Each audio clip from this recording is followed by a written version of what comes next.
Olá, boa tarde, ótima quinta-feira. O NT Sul está no ar, ao vivo. As principais notícias do dia, com a sua opinião na tela da TV. Participe com a gente através da nossa página no Facebook, facebook.com/TV Cachoeira.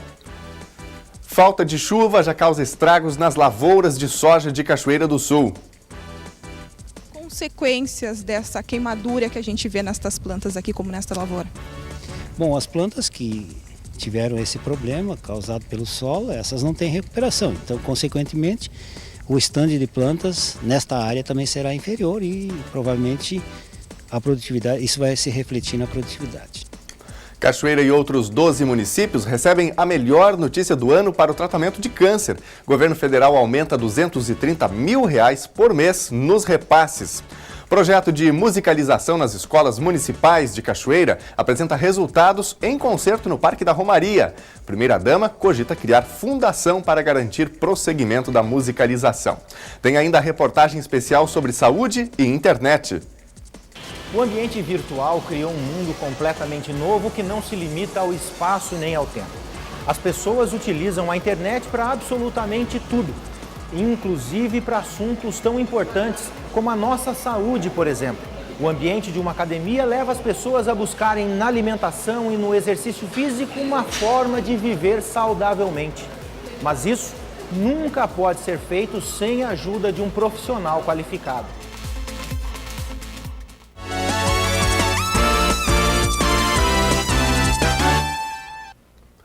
O ano letivo em escolas estaduais do Rio Grande do Sul pode estar longe de acabar. A Secretaria da Educação pretende verificar com as universidades a possibilidade de prorrogar o período de matrículas. É para que os estudantes que só vão terminar o ensino médio entre fevereiro e março também possam ingressar no curso superior. Isso em decorrência da greve de professores e funcionários das escolas estaduais, que durou cerca de 3 meses. Na Escola Técnica Ernesto Dornelles, no centro de Porto Alegre, a adesão à greve foi atípica. Durante os 94 dias de paralisação do magistério gaúcho, os professores do ensino técnico continuaram dando aulas na quase totalidade. Já no ensino médio e politécnico, a adesão foi próxima a 100%.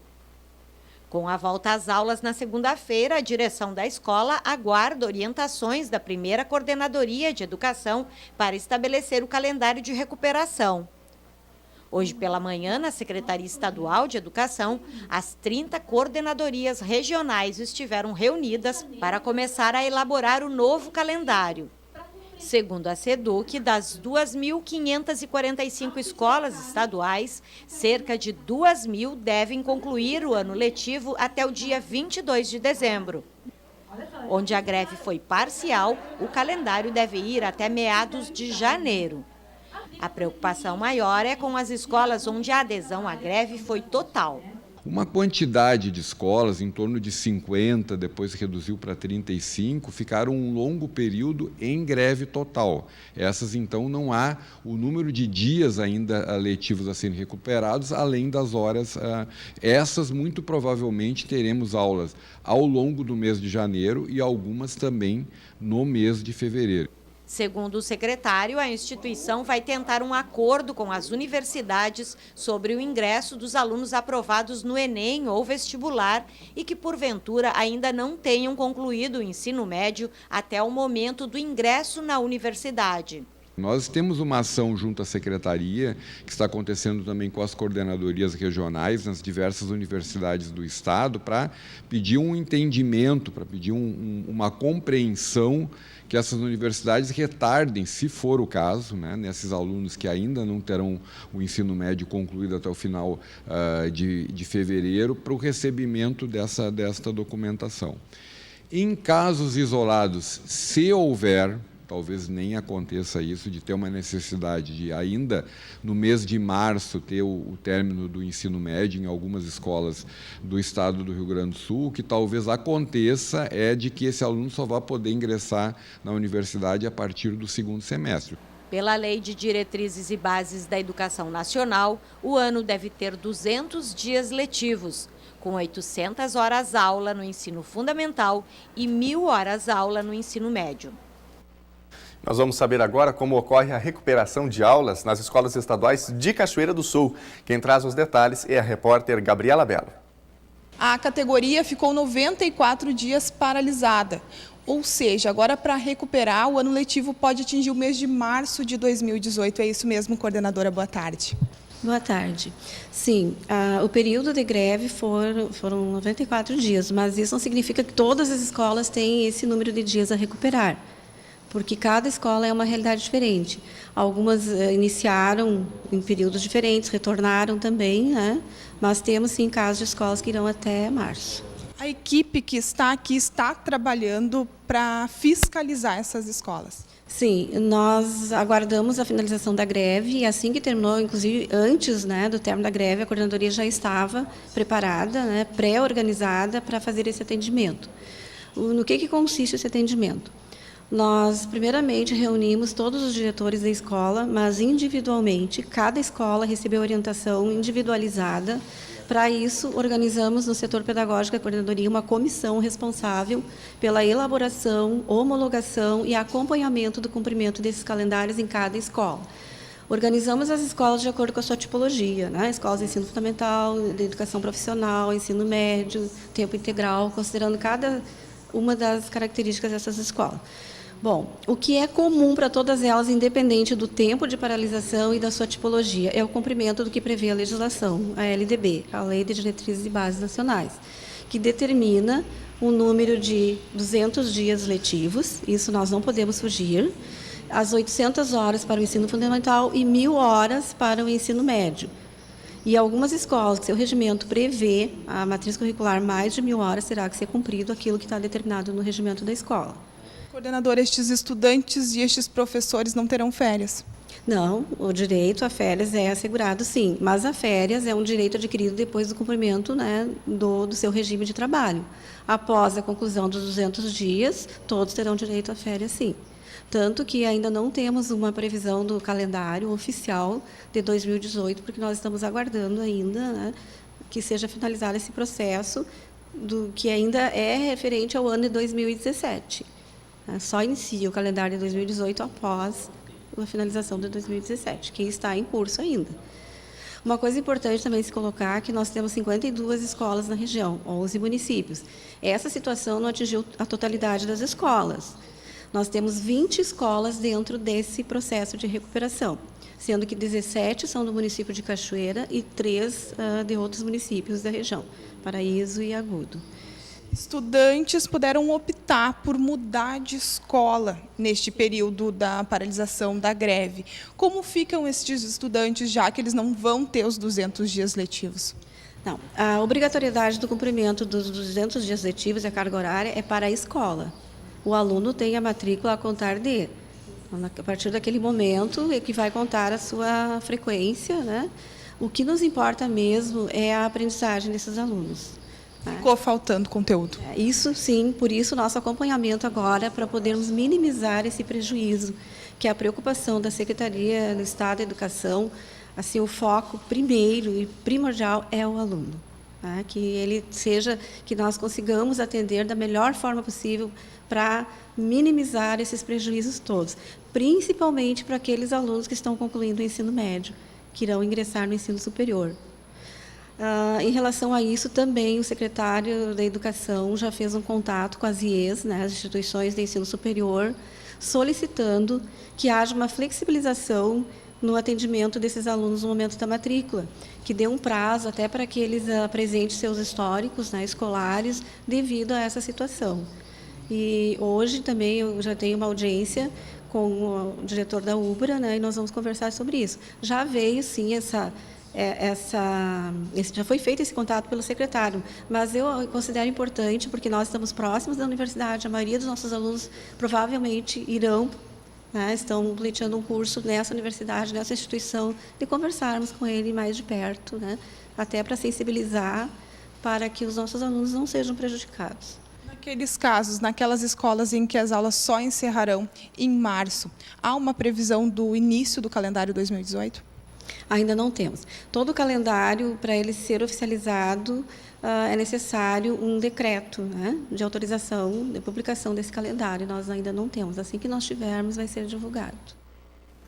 Agora, 12h08, pelo horário de Brasília, não é? Lembrando que o estrago, na verdade, já está feito depois desse período de 3 meses de greve, direito que é assegurado, evidentemente, aos trabalhadores, aos professores, categoria que a gente tanto respeita e tenta incentivar também, porque assegura o futuro, certamente, da nossa nação. Agora, também precisamos ter clareza de que as nossas ações, elas geram, não é, consequências, e a consequência dessa greve está estourando neste momento sobre os estudantes gaúchos de escola pública, aqueles que realmente mais precisam, que não têm condições de estarem numa rede privada. Portanto, por mais que o governo negocie agora com as universidades, e essa negociação muito provavelmente só vai acontecer com a iniciativa privada, não é?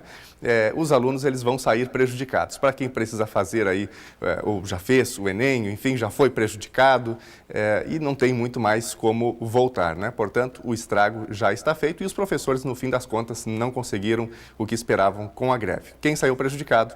Os estudantes. Agora, 12h09, a Assembleia Legislativa do Rio Grande do Sul quer agilizar votações nos próximos dias.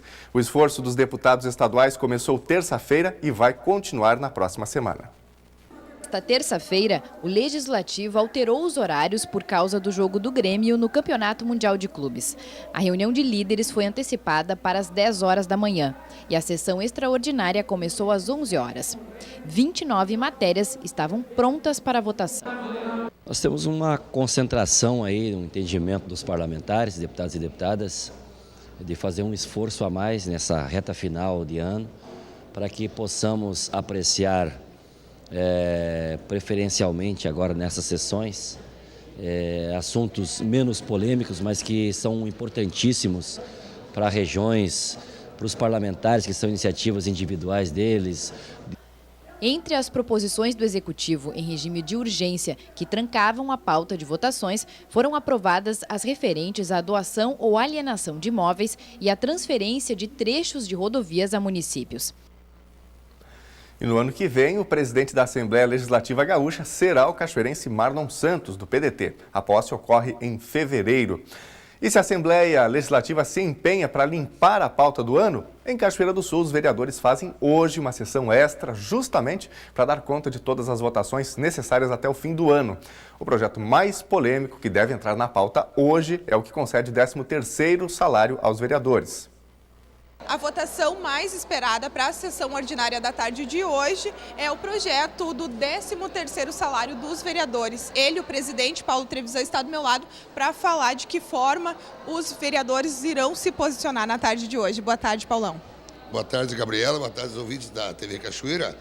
Estamos aqui num momento muito feliz, aqui, que é a inauguração do CRAS, Zona Norte, aqui no bairro Marina, que foi uma reivindicação feita por o vereador Paulão e o vereador Jorginho, né, que são os vereadores da Zona Norte, aqui, como se diz, e é uma reivindicação antiga dos moradores e hoje está se concretizando esse sonho. Bueno, hoje à tarde nós criamos essa sessão especial, digamos assim, em virtude de nós termos em torno de 7, 8 projetos ainda para serem votados, e onde nós procuramos o prefeito a semana para ver quais os projetos que seriam mais prioritários para ele, né? E aí ele enumerou os projetos, foram os que vão ir à votação hoje à tarde, né? Com certeza não vai haver votação do 13º hoje, porque todo o projeto que entra na casa tem que tramitar, ter um rito, né? Normal, né? E o 13º não poderia ser votado hoje, em virtude de que entrou na casa praticamente segunda-feira passada. Então tem que ter o trâmite normal. Talvez, se a comissão conseguir se reunir e fazer parecer, para a semana que vem, então ele poderia entrar em votação. Só vai à votação se algum dos 15 vereadores pedir que ele seja votado em urgência. Mas não, teria que ser 10 assinaturas, né? Que no caso foram as 10 assinaturas que pediram para que o projeto fosse à votação. Mas ele tem que transcorrer um rito dentro da casa, não é chegar e apresentar e aprovar, não. Então ele está em fase ainda de análise, né? Como você falou, essa sessão acontece na tarde de hoje por conta da limpeza de pauta. Uhum. Aí nós temos ali, por exemplo, mais um parcelamento do FAPES de R$5.100.000, que isso aí está dando para o município uma despesa, digamos, mensal de em torno de R$51.000, né? Então nós temos que fazer a aprovação desse parcelamento até para evitar que esse juro de novo continue, né, corroendo, né, as contas públicas, né, e esse monstro fique cada vez maior, digamos assim. Né? Nós também temos a contratação de professores emergenciais, porque em março começa o ano letivo e tem optado, né, a secretária de Educação pela contratação, né? Não sei se pela falta de concurso, não pôde fazer o concurso, ou tempo para fazer o concurso, né? Então temos que aprovar isso aí também. Nós também temos umas taxas sanitárias, né, que hoje está sendo dado o parecer, que vai ter que ser votado a questão da agricultura. Nós também temos a questão do turno único, que é uma questão de economia para o município, né, que também nós pretendemos votar hoje, né, e também uma realocação de valores em torno de 15 milhões, que é para poder cumprir com a folha de pagamento dos funcionários municipais. Ontem encerraram as inscrições para as chapas que devem concorrer à mesa diretora. Apenas uma chapa se inscreveu. Sim, a questão da eleição da Câmara, existia um acordo feito, né, no ano passado, dezembro, janeiro, onde o Paulão seria o primeiro presidente, né, teria um grupo de 10 vereadores apoiando essa chapa, digamos assim. Depois, o segundo ano, agora vai ser o Igor Noronha, né, que foi o que escreveu a chapa ontem, né? O terceiro ano, o Dr. Carlos Alberto, né? E no quarto ano, o nosso vereador Nelson Azevedo, né? Então, está normal, está dentro do critério que a Câmara adotou, né? Da relação, né, entre os 10 vereadores, né? Foi apresentada a chapa ontem, eu recebi ela, homologuei, né? E dia 21 nós vamos votar. Igor Noronha, então, vereador como presidente, quais os demais integrantes dessa chapa? Azevedo é o primeiro, fica o primeiro vice-presidente, né? Eu fico como segundo vice-presidente, e aí o Gilmar Dutra e a Thelda Cis, que é a nossa eterna secretária. Muito obrigada, então, por todas as informações, presidente. Eu quero agradecer a vocês, né? E se nós não se falarmos antes do Natal, quero desejar para todos vocês um Feliz Natal, um Feliz Ano Novo também, né? E finalmente, ontem, né, o Zé nos deu a notícia de Brasília que o teto foi aumentado para R$363 mil. Isso faz com que, Gabriela, que isso aí, ó, vai dar uma economia para a Cachoeira mais de 2 milhões por ano, né? Então, eu acho que essa também é a função do vereador. Então, assim, ó, fechamos com chave de ouro o ano, né? Com mais essa busca, que, sem contar a questão do UFSM, todas as outras demandas que a Câmara, né, pleiteou, né? Mas essa aí, para nós, foi o ano, o nosso presente de Natal para nós e para todo o povo de Cachoeira do Sul e região, né? Povo de Cachoeira do Sul que deve acompanhar a sessão ordinária da Câmara de Vereadores na tarde desta quinta-feira. E nós, da equipe de reportagem, amanhã mostramos o resultado destas votações. Obrigado pelas informações, Gabriela. Agora, 12h16, pelo horário de Brasília. Lembrando que você de casa pode interagir com a gente, pode mandar o seu recado, dar a sua opinião também sobre os assuntos do dia aqui na tela da TV no NT Sul. facebook.com/TV Cachoeira, é só acessar e mandar o seu recado. A gente já destaca aqui as participações. O Vilney Garcia Herbstreet mandando seu recadinho pra gente, ele que modera o grupo Cachoeira do Sul pelo Mundo, grupo que a gente tem muito carinho, não é? E reúne aí cachoeirenses por todo o mundo, e aqueles que estão fora de Cachoeira do Sul, estão em vários estados do Brasil, ou meramente aqui dentro do estado, mas em outros municípios também, e até em outros países. E a gente agradece sempre a participação, a parceria. O Vilney, lembrando aqui que o Cachoeira do Sul pelo Mundo chegou a 40 mil membros, é 46,6% da população de Cachoeira do Sul. Muito legal, parabéns ao Vilney e a todos que compõem aí o grupo Cachoeira do Sul pelo Mundo. O Felipe Beirão também manda mensagem pra gente de Porto Alegre, perguntando quando que será instalado o sinal digital da TV Novo Tempo em Porto Alegre. É neste mês de janeiro, viu, Felipe? Pode ficar tranquilo aí. Porto Alegre desliga o sinal analógico no fim do mês de janeiro e a TV Novo Tempo estará no ar normalmente. Para quem está em Cachoeira do Sul, ainda no mês de dezembro, o sinal digital já estará no ar. Considerando que no caso de Cachoeira do Sul, o desligamento acontece do sinal analógico, o desligamento acontece somente em 2023. Bom, depois do intervalo aqui no NT Sul, Cachoeira e outros 12 municípios recebem a melhor notícia do ano para o tratamento de câncer. O governo federal aumenta R$230 mil por mês nos repasses. Falta de chuva já causa estragos nas lavouras de soja de Cachoeira do Sul. Consequências dessa queimadura que a gente vê nestas plantas aqui, como nesta lavoura? Bom, as plantas que tiveram esse problema causado pelo solo, essas não têm recuperação. Então, consequentemente, o estande de plantas nesta área também será inferior e provavelmente a produtividade, isso vai se refletir na produtividade. Tem ainda reportagem especial sobre saúde e internet. O ambiente virtual criou um mundo completamente novo que não se limita ao espaço nem ao tempo. As pessoas utilizam a internet para absolutamente tudo, inclusive para assuntos tão importantes como a nossa saúde, por exemplo.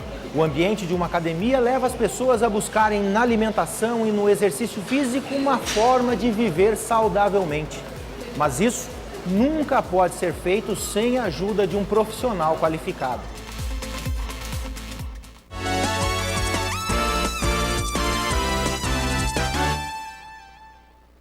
Cachoeira do Sul recebeu ontem a melhor notícia do ano para o atendimento a pacientes com câncer. O município que teve até então trabalhava no vermelho, com gastos bem acima dos 133 mil repassados por mês pela União, teve autorizado pelo ministro da Saúde, Ricardo Barros, um acréscimo de R$ 230 mil por mês. Pacientes oncológicos, familiares e administradores municipais de 11 municípios, mais Cachoeira do Sul, estão felizes porque o Ministério da Saúde liberou finalmente a ampliação do teto para a oncologia de Cachoeira do Sul. A portaria nesse sentido foi assinada na noite de segunda-feira. Desde então, o secretário da Saúde de Cachoeira do Sul, Roger, está feliz da vida, já chorou, já festejou, enfim. Está sorrindo à toa, secretário, porque foi uma luta árdua. Com certeza, Lena, foi muito difícil. Quem acompanha aí a TV Cachoeira já acompanhou várias reportagens que foram feitas sobre a recomposição do teto. A gente teve uma luta muito árdua, envolvendo 11 municípios, envolvendo o ministro da Saúde. Eu queria deixar um agradecimento em especial para o deputado José Otávio Germando, que foi quem fez a frente e nos ajudou a conseguir essa recomposição do teto. Também ao deputado Darcísio Perondi e o Jonas Martins, esses deputados que, através da 8ª Coordenadoria de Saúde, na pessoa da coordenadora Cristina Murá e dos vereadores Igor Noronha e Felipe Franja, fizeram uma força junto à base aliada do governo federal e nós conseguimos a recomposição do teto. A gente vem lutando desde a transição do governo em relação a essa recomposição. Desde que eu assumi a secretaria, eu assumi esse ônus de trabalhar para conseguir essa recomposição desde março, né? E foi muito difícil, tiveram várias reuniões pesadas, né? E a gente acaba absorvendo essa carga, né? Que é dos pacientes oncológicos. A gente sabe que quem é um paciente oncológico, ele não pode esperar, ele está entre a vida e a morte. A gente acaba analisando a situação pessoal de cada um e fica pensando assim que no momento que criar uma demanda reprimida, vai ter pacientes que não vão conseguir chegar ao atendimento. Então, o momento que a gente conseguiu, que a gente ficou sabendo que ontem, hoje de manhã, né, eu fiquei sabendo que ontem à noite tinha sido assinada essa recomposição. Olha, eu comemorei, mais que eu comemorei a vitória do Grêmio. É mesmo? Coisa boa. Os municípios da região também estão em festa com isso, né? Porque já havia, os pacientes, os prefeitos já estavam sentindo que o serviço estava sendo reduzido ou que seria reduzido e que os pacientes, em consequência disso, ficariam sem atendimento. Sim, havia uma aflição geral, né, de todos os secretários de saúde e prefeitos em relação a isso, porque o serviço que o HCB ele faz com excelência, é um serviço que é feito pelo SUS, totalmente, né, coberto pelo SUS com excelência e que nós lutávamos para manter ele dessa forma. É isso que é importante. A gente tem um serviço de extrema excelência no SUS e é isso que a gente quer manter. A gente quer manter a oncologia funcionando do jeito que está. E graças a toda essa força política, essa mobilização que teve, sem partidos, né, uma mobilização geral que teve toda a Câmara de Vereadores, os prefeitos e secretários da região, a gente conseguiu ter o êxito e ter essa recomposição do teto. Um susto desnecessário por um período de tempo, né, secretário? Porque desde outubro essa portaria já estava lá no Ministério pronta para ser assinada, só que ninguém sabia. Sim, no dia 24 de outubro nós estivemos em Brasília, tivemos uma reunião com o grupo técnico, né, da alta complexidade e desde lá nós saímos que teria uma nota técnica que seria assinada com um quantitativo de quanto nós receberíamos nessa recomposição. Mas agora só ficamos sabendo que essa nota técnica estava pronta quando da última visita na semana anterior, no qual o prefeito Sérgio Gnatti esteve em Brasília. E daí lá ele teve acesso, através do deputado José Otávio Germano, ao valor que seria até R$ 363 mil e que em breve o ministro assinaria. Ainda sempre ficou aquela aquela angústia, né? Quando que o ministro vai assinar? Pois a nota desde o dia 27 de outubro já estava pronta, né? Mas para nossa alegria ela foi assinada ontem à noite e agora nos resta agora fazer uma reunião com a região, com os prefeitos, com os secretários para reorganizar o fluxo, começar a atender os pacientes que estão na espera, né? E voltar a oncologia a ser como sempre foi. Não haverá mais fila de espera, todos receberão atendimento a partir de então. A partir de então, agora nós vamos organizar aqueles que começaram a estar na espera. A espera começou agora no início do mês, né? Faz pouco tempo. Então a gente vai reorganizar o atendimento e voltar ao fluxo normal. O que fazer, secretária, a partir de então, para que não aconteça mais esse tipo de situação de faltar dinheiro, da cobertura da União não ser mais suficiente para cobrir os serviços do município, para que não ocorra mais esses sustos? Excelente pergunta. A gente vai agora manter um controle de avaliação rigoroso em cima disso aí. A regulação agora nós puxamos para a gestão plena. Nós vamos manter a regulação do serviço de oncologia para estar sempre prestando contas e estarmos em dia com essa referência que a gente não pode deixar acontecer o que veio acontecer, né? Então a gente já pegou nessa situação, conseguimos dar uma resolução e agora nós vamos manter o serviço durante o período que estivermos na gestão, ele redondinho até o final dessa gestão. Uma excelente notícia que deixa todos felizes, não é, das 12 cidades que são atendidas em Cachoeira do Sul. Bom, a gente segue falando de saúde, mas aliada à tecnologia. Basta uma dorzinha aqui, uma dorzinha ali, e a primeira atitude de muita gente é buscar informações na internet. Isso pode ser útil, mas é preciso conhecer os limites da ferramenta.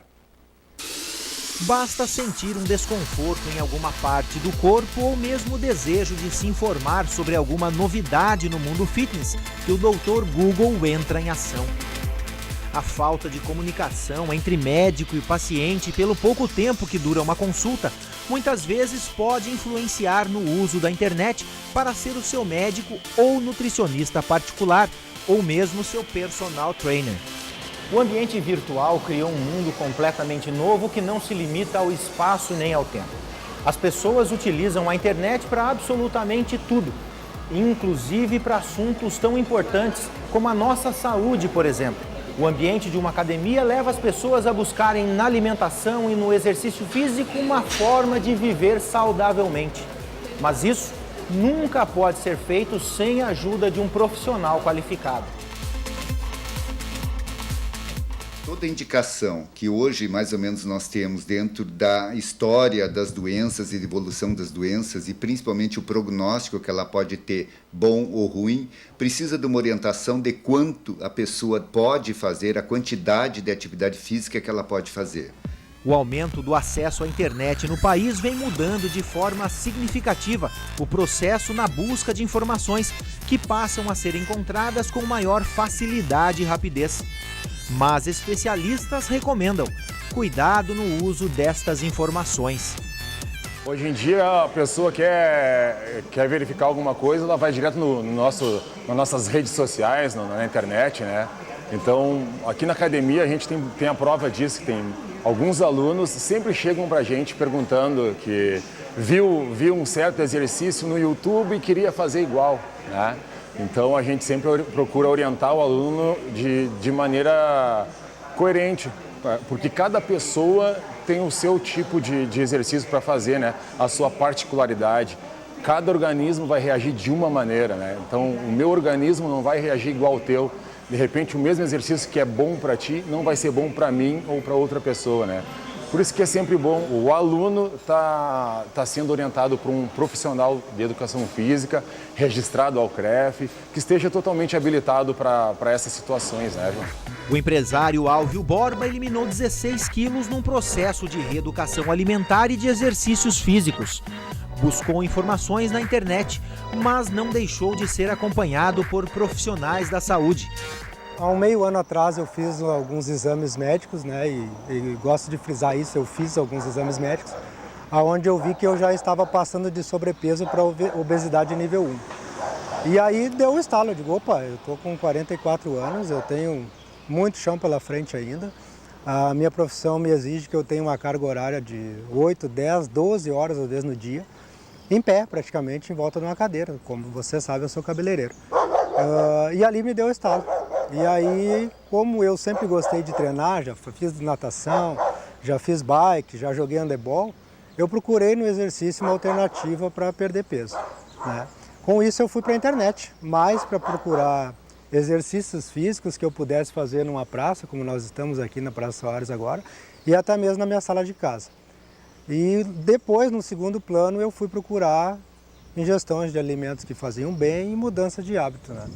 O que você conseguiu fazer para unir o auxílio de um profissional, uma nutricionista, alguém que você tenha procurado, com o que você aprendeu na internet? Como é que você fez essa mescla das duas coisas? Na verdade, assim, na internet eu sempre busquei por informações de médicos, não de blogueiros fitness e nem por pessoas que fizeram dietas. Eu converso, eu tenho clientes que são médicos, cardiologistas, nutricionistas, fisioterapeutas, né? Que naquele papo descontraído ali eu acabo pegando informações que me são válidas. Como eu cursei faculdade de educação física, eu tenho um conhecimento motor do meu corpo que me auxilia. Então, assim, a procura de um especialista, tanto na área da saúde quanto na área de treinamento, eu acho que é muito importante. O que me facilita é isso, que eu já tenho conhecimento corporal de uma fase antiga que eu tenho, que eu malhei bastante, né? Segundo pesquisa recém-divulgada pelo Instituto do Essencial ao Gourmet, 1.360 pessoas foram entrevistadas para saber onde e como essas pessoas buscam informações com relação a uma vida saudável através da alimentação e do exercício físico. A surpresa ficou por conta dos resultados. 40% dos entrevistados afirmaram que buscam essas informações na internet, o que para os especialistas é um risco desnecessário. As informações disponibilizadas de forma online costumam ser generalizadas e não levam em consideração as particularidades dos pacientes. Cada pessoa tem um histórico, características e necessidades próprias que exigem uma abordagem individualizada, por mais simples que o caso pareça ser. Por isso, considerar apenas o conteúdo extraído da internet pode ser um risco. Então, cada um tem que saber qual é o seu limite, certo? 1 hora de caminhada, 2 horas de caminhada, pode correr na maratona, pode não correr em maratona. Antes, tu tem que saber se tu pode fazer isso aí. Então, isso do ponto de vista do coração. Que horas tu pode fazer isso? Nunca depois de uma lauta refeição, de um churrasco, seja o que for. Tu não pode te atirar numa natação depois do almoço. Então, tu tens que receber informações de um médico para saber, tu está liberado para toda e qualquer atividade. É normal, hoje em dia, graças a Deus, as pessoas estão cuidando mais da sua atividade física.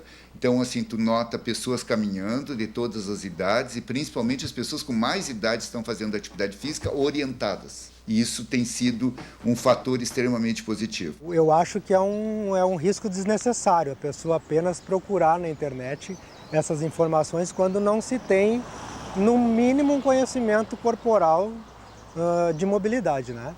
Exercício físico e alimentação sempre com a orientação de um profissional. Sempre com orientação, né, João? E para as pessoas terem um resultado bom mesmo, a atividade física tem que estar casada com uma boa alimentação. Isso não tem como não trabalhar junto, né? A alimentação e a atividade física, elas têm que estar englobadas no mesmo contexto, né?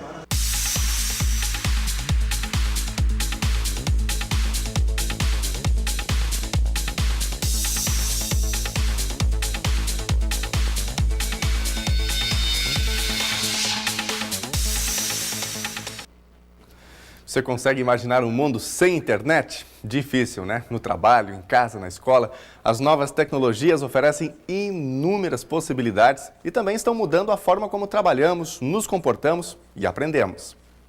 Na casa da Débora e em tantos outros lares, é assim, diferentes gerações de olho no telefone ou no notebook.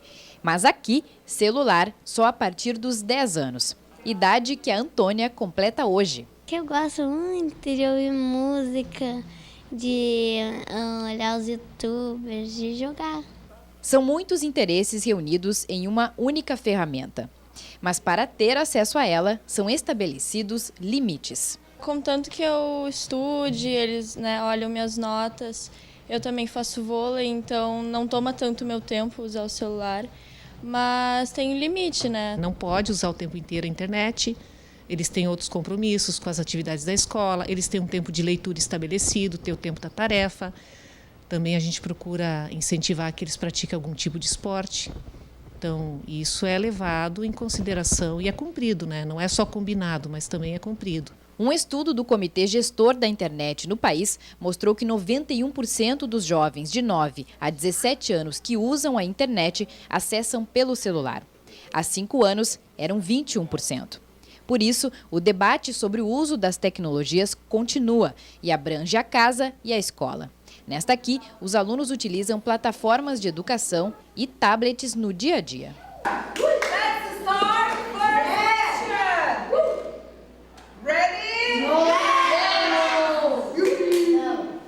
Na verdade, eles são nativos digitais, é meio intuitivo o uso da tecnologia para o lazer, porque desde muito pequenos eles são expostos à tecnologia como forma de lazer, com vídeos, com jogos.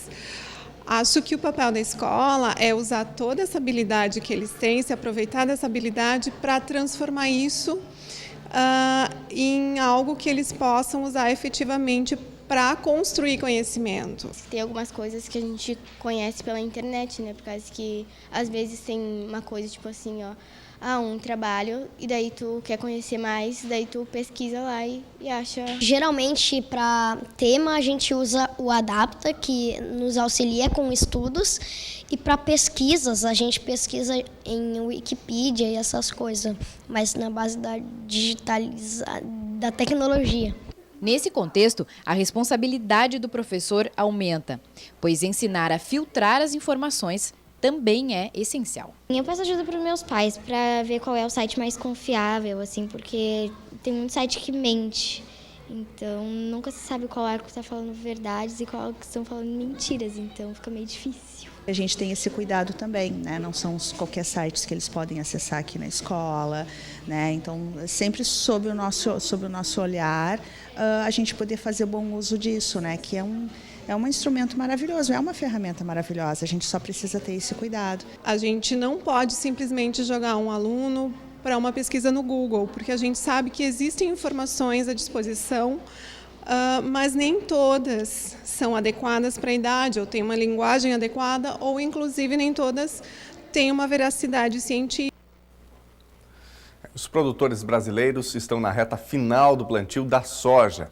96% da área estimada para a safra 2017-2018 foi semeada. Em Cachoeira do Sul, 10% da área estimada pela Emater ainda precisa ser semeada. Mas quem colocou o grão na terra nos primeiros dias de dezembro, em aproximadamente 43 mil hectares, quando havia alguma umidade no solo, pede diariamente por chuva. Os produtores já estão se preparando porque certamente precisarão replantar estas lavouras, ou seja, uma safra que começou com prejuízos no município, segundo a Emater. A repórter Gabriela Belo traz os detalhes. E cerca de 30% da área semeada aqui em Cachoeira do Sul está em risco. É o extensionista da Emater que vai falar para a gente o motivo que tanto preocupa estes produtores. Boa tarde, Silvio. Boa tarde. Realmente as condições ambientais não estão favoráveis para a emergência da soja, né? E ainda temos uma área a ser semeada que não foi semeada justamente pela falta de umidade no solo.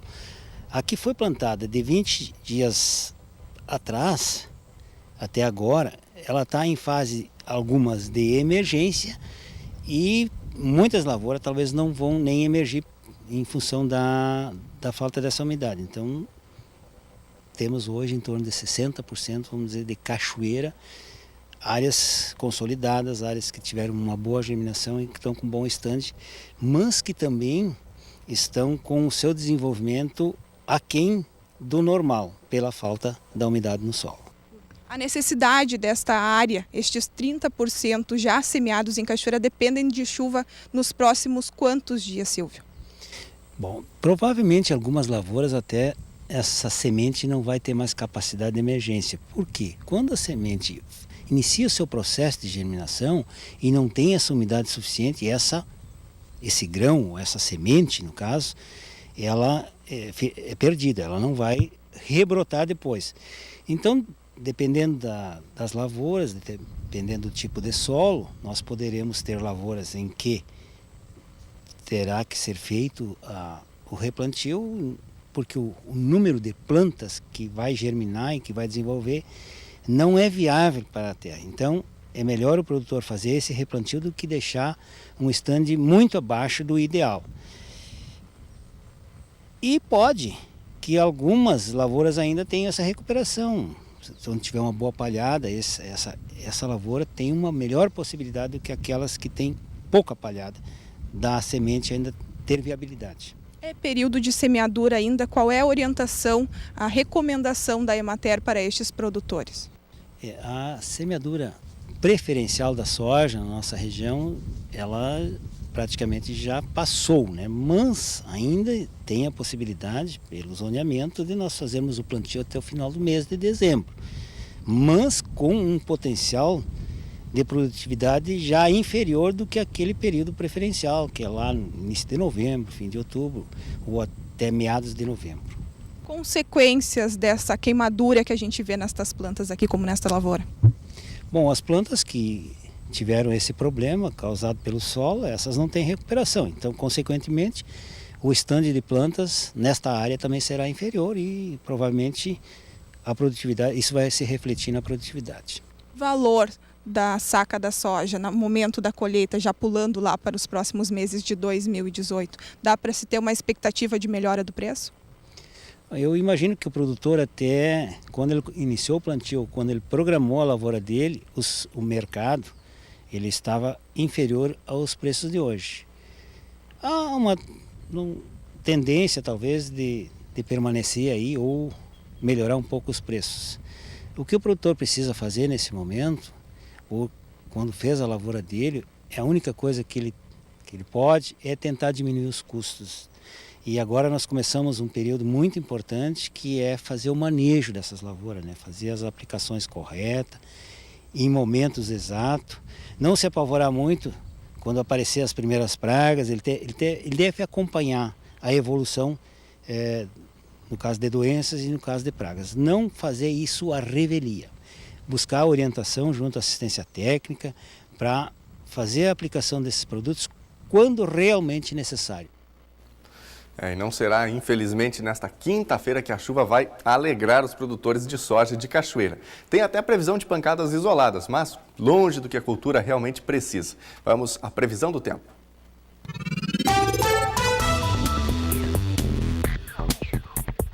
A quinta-feira começou com abafamento em Cachoeira do Sul e forte presença de nuvens. Para a tarde, previsão de pancadas isoladas de chuva. A temperatura mínima ficou em 23 graus e a máxima deve chegar aos 36. Na sexta-feira, faz sol ao longo do dia, poucas nuvens e segue o calor. Mínima 24 graus e máxima 35. O sábado deve ter as temperaturas mais altas dos últimos dias. Mínima 23 graus e máxima 37. Confira no mapa como fica o tempo hoje. O sol aparece com nuvens no Rio Grande do Sul em uma nova jornada de calor e temperaturas acima dos 35 graus. A passagem de uma frente fria pela costa do estado induz a instabilidade e a possibilidade de temporais, especialmente no centro, oeste e norte do Rio Grande do Sul. Vamos às temperaturas? Na capital Porto Alegre, a máxima prevista é de 37 graus. Em Uruguaiana, na fronteira oeste, 35. Em Passo Fundo, no norte do estado, 32 graus. Em Santa Maria, na região central, 33. Para o litoral norte, Tramandaí e Torres, 27 graus.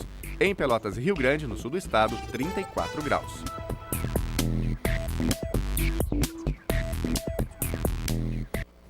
Meio-dia e 43, pelo horário de Brasília, hora da sua participação com a gente pelas redes sociais, facebook.com/TV Cachoeira, e você faz com a gente o NT Sul, sugere a sua reportagem, dá a sua opinião através desta ferramenta que é o Facebook. Com a gente o Márcio Costa, ele diz aqui, estamos assistindo o jornal NT Sul, sempre bem informativo, com boas matérias, parabéns à equipe. Muito obrigado, viu, Márcio? Um abraço para você e para toda a sua família. Também com a gente a Adriana Rodrigues, dizendo que sempre que possível estão ligados com a gente aqui na hora do almoço. Muito obrigado pela participação, uma ótima tarde para você, a Adriana Rodrigues e também a sua família. Bom, é hora de uma rápida pausa e em instantes você vai ver aqui no NT Sul como foi a inauguração do CRAS Zona Norte em Cachoeira do Sul hoje de manhã. Projeto de musicalização nas escolas municipais de Cachoeira apresenta resultados em concerto no Parque da Romaria. Primeira-dama cogita criar fundação para garantir prosseguimento da musicalização. Tem ainda raio-x da saúde. O NT Sul volta já.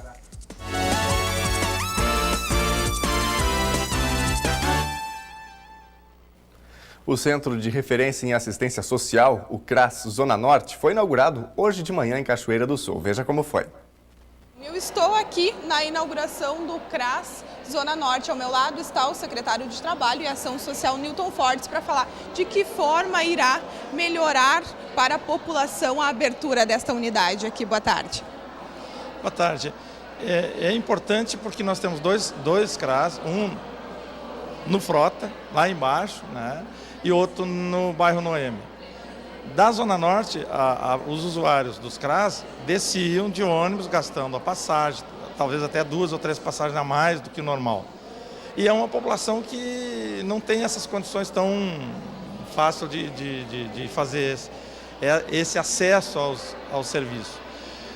Desde o início, né, do governo, o prefeito estabeleceu uma meta de esticar as cordas, de partir para atender toda a população. E é isso que nós fizemos. Achamos esse local é apenas a despesa, é o aluguel, que já está sendo absorvido pela saída do CRAS Frota, do CRAS Noêmia para o Tibiriçá, onde é prédio próprio, que daqui a 20 ou 30 dias já estará sendo inaugurado. Então nós estamos estendendo as nossas cordas, pichando o nosso atendimento. Não houve acréscimo de nenhum funcionário, nenhuma contratação. Nós estamos absorvendo dentro da secretaria, fazendo esse trabalho de uma forma muito feliz hoje nessa realização. Esse é um sonho. Quando a gente estabelece metas estabelecidas pelo prefeito Ignati e pelo vice Kleber Cardoso, e nós alcançamos essas metas, apesar de todas as dificuldades que a nossa nação está passando, o nosso município está passando, nós estamos avançando com cuidado com essa população que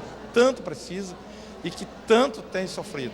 Que serviços disponíveis aqui?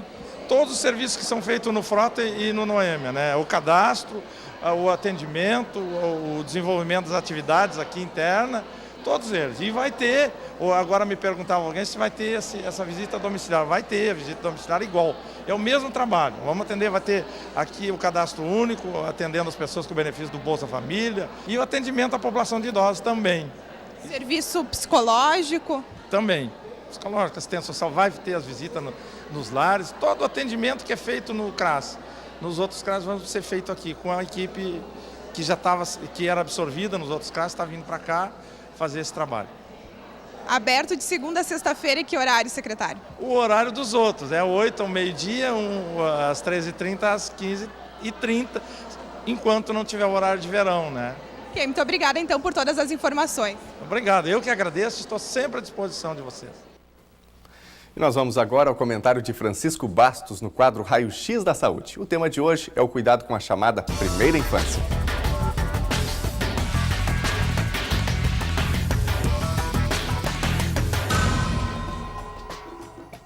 Hoje abordaremos um tema relacionado com uma fase importante da vida das crianças, que é a primeira infância.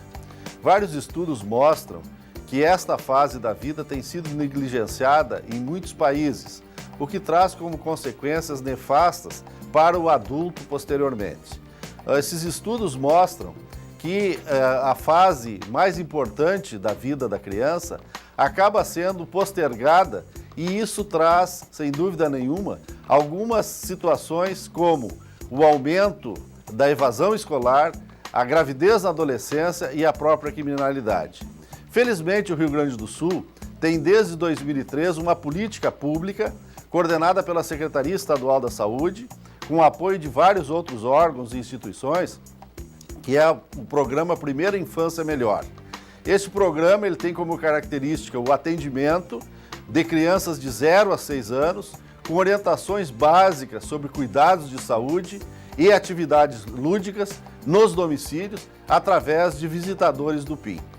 Esta, sem dúvida, nós temos como característica que no Rio Grande do Sul já 250 municípios e um universo de mais de 50 mil famílias estão sendo atendidas através dessa ação que traz, dentro do SUS, resultados extremamente favoráveis. Fica então esta dica aos gestores públicos daqueles municípios que ainda não aderiram a este programa, que é uma forma extremamente positiva, com um custo-benefício altamente favorável, para que tenhamos no futuro adultos felizes e saudáveis. o custo é extremamente baixo e está dentro das condições perfeitamente execuíveis dos municípios, que são os que executam este programa, coordenado, como já dissemos, pela Secretaria Estadual da Saúde. Onde este programa ou estas ações em relação à primeira infância são executadas, nós temos resultados que nos permitem elevar o nível de saúde e o nível de qualidade de vida das populações e um futuro extremamente promissor.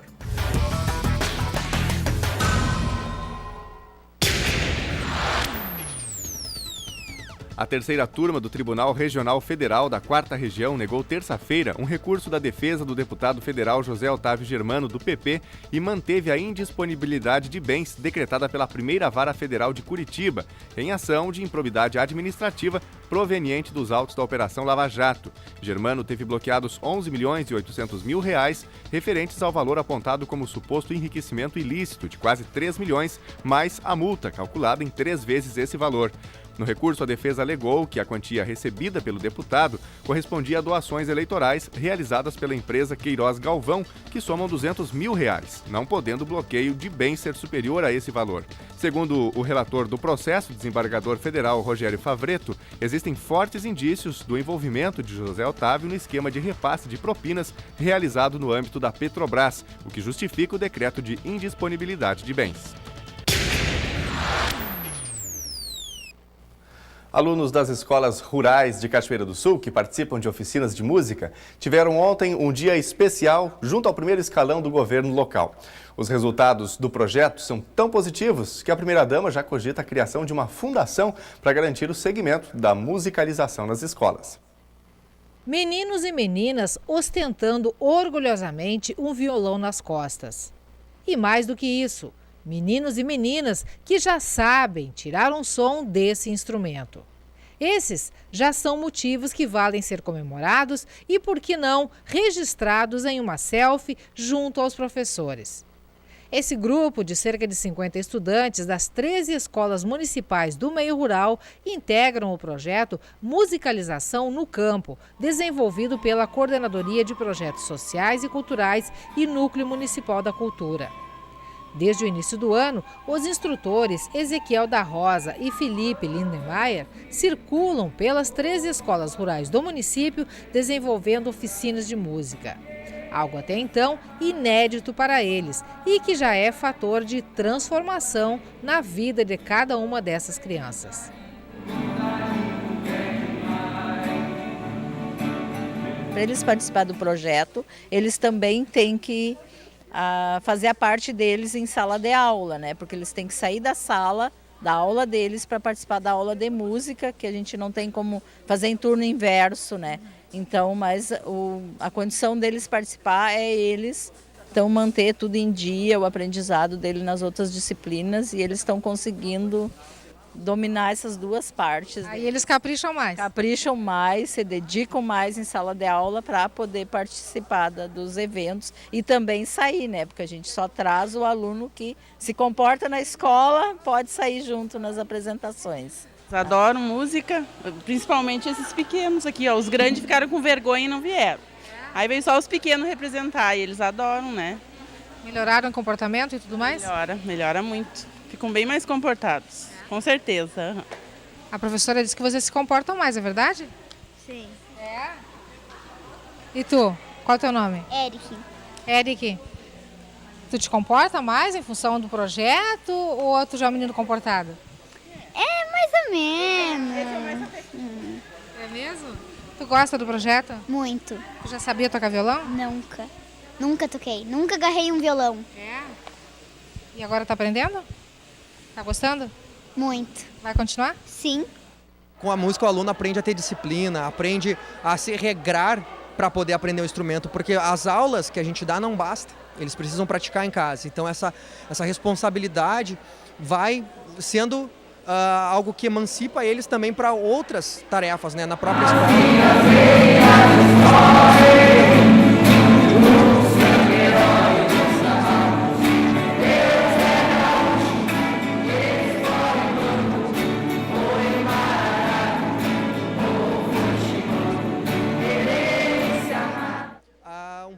esses resultados que a gente já vem obtendo, né, nesse pequeno tempo que a gente está aí trabalhando. Ano que vem espero que seja ainda bem melhor. A gente teve uma grata surpresa com o pessoal da Escola Francisco lá no Barro Vermelho, escola um pouco distante, que a gente atravessa de barca, depois, né, anda indo um pouco. E quando a gente deu a aula do violão itinerante lá, eles nunca tiveram tido uma aula de violão na escola. Umas semanas depois, a diretora entrou em contato. Quando é que vocês começam com a oficina aqui? Já temos 10 violões, temos 20 inscritos e 10 violões. Eu digo, não, então nós vamos nos organizar e vamos começar. Deu mais uma semana, temos mais 10 violões, quando é que começa? Então, um espaço onde não tinha, né, floresceu algo muito bacana. E são todos aí hoje presentes, né, em grande número.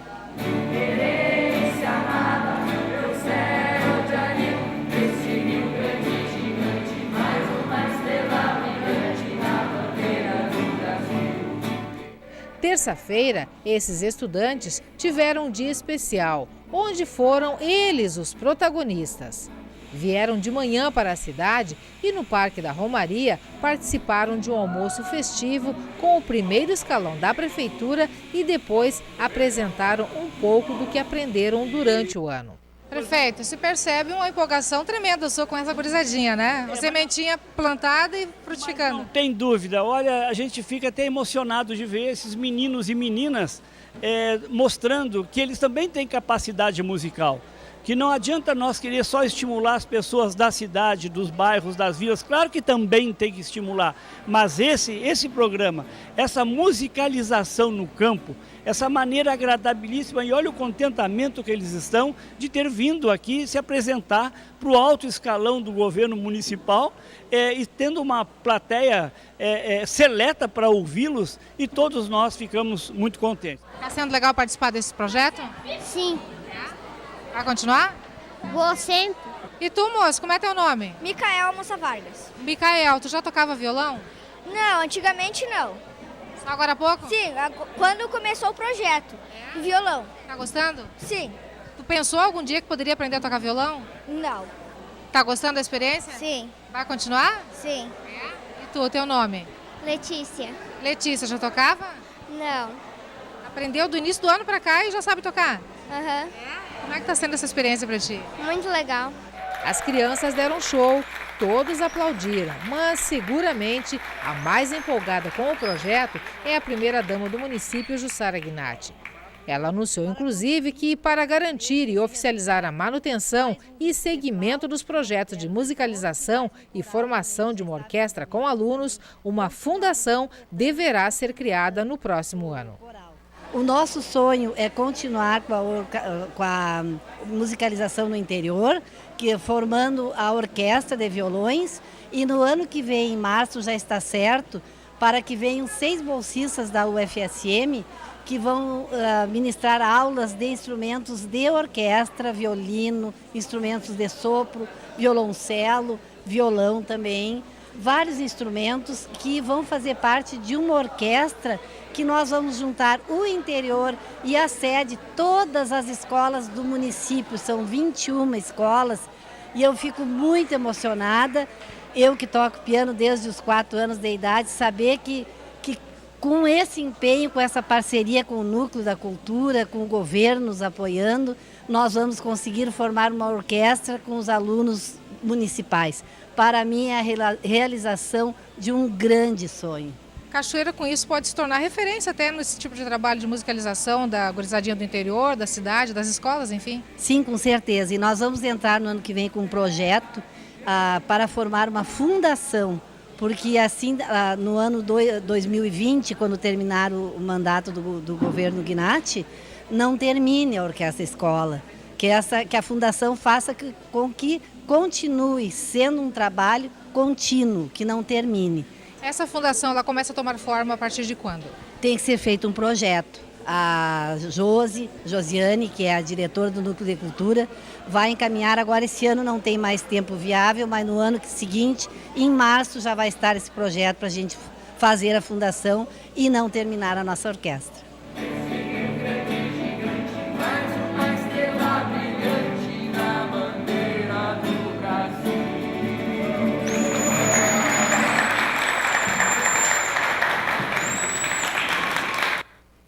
E o NT Sul desta quinta-feira fica por aqui. Outras informações às 19 horas no Jornal da Novo Tempo e em nosso site novotempo.com/TV Cachoeira. Aliás, novotempo.com/NT Sul. Nosso Facebook, facebook.com/TV Cachoeira. Até amanhã.